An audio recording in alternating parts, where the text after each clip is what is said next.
Profe, can you start off with your thoughts on tonight's game? All right. I thought we had from the first minute to the 90 plus minute, or feel uncomfortable in the game. We couldn't just reach the rhythm the whole game. I have to say that we tried to move, and eventually we had some actions that ignited us a little, but the overall thing is that it was a very uncomfortable game for us. And even though we did enough to win it, and that's part of the frustration, especially because we must win at home, and there's another chapter of okay, it could have been, and we have to transform that in a reality. That's the frustration, but the photo was there. It was a very complicated game. It was not an easy one. We'll open to questions. Austin. Oscar, just with the offensive flow of the game, you had 11 shots, but only 3 on target, one of them being the goal. The last couple games has been kind of a struggle to find that consistency within the offense, and you've tried different things within the formations. What have you kind of learned from these past 3 games, even of just trying to figure out the best form of Orlando in the attack?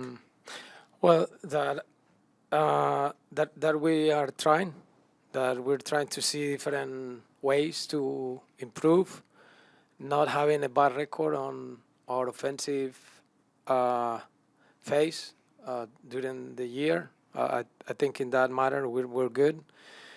Still, we want to do better, and when you try to do that, sometimes the game tells you that it's not that way. It is not as we easily think. Just moving the pieces and see, and that is a learning for me especially. Michael. Oscar, thanks for your time. Montreal only had the 1 shot on target, which was the penalty. Have you had a chance to review that play? I did it, and we are tired of seeing that, and it's really frustrating. Is a big dive. Go to Mike. Profe, Mike with West 2. I wanted to ask you, it looked like Montreal kind of had a game plan going into tonight, limiting you guys with the spaces. How difficult was it to kind of play out of those? There was a brief moment in the first half where you guys were able to open them up, but it looked like in the second half they just continued to kind of limit you guys. Were you guys expecting that going into tonight's game, and how difficult was it to kind of break those lines to find a scoring chance tonight? Right, when you find rivals that have that model of chasing and converting the game into a dueling in every single area,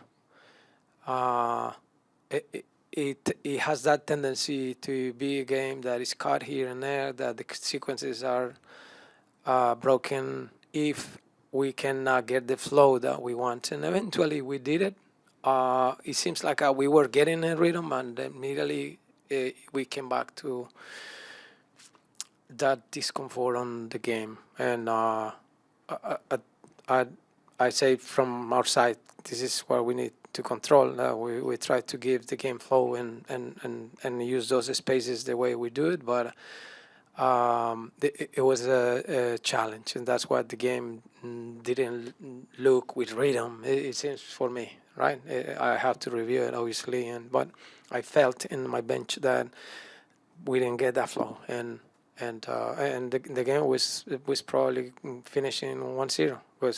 It was until that play came that is so frustrating. Go to Daniel. Coach, back here, I know you never want to drop 3 points at home, but I know you said it earlier in the week you don't disregard teams' records, but with where Montreal is in the standings and how this game resulted, does that add an extra disappointment to this result? It does. because we don't want it to play with those contexts. But after we know the reality, it's not a secret that it's a game that you may consider like anyone, but especially this one a must-win game, and increase the frustration, of course, yes. But as I say, this is another game, but you have to move on. Seems like when we can blame as our frustration tells us, but also we have to see from our side, and it could have been better. Luis. Luis Pineda, Loud and Proud Orlando, Profe. Thank you so much. I wanted to ask you, with Orlando aiming to close the gap on the Eastern Conference top four, how do you balance the urgency to win these home games with maintaining the team's confidence after a result like this? Thank you. Right. Well, the team confidence has to stay alive the whole year.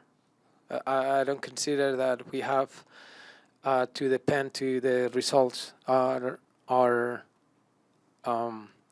work in our job and our professionalism and tells us that when the game finishes, you got to move on to the next one.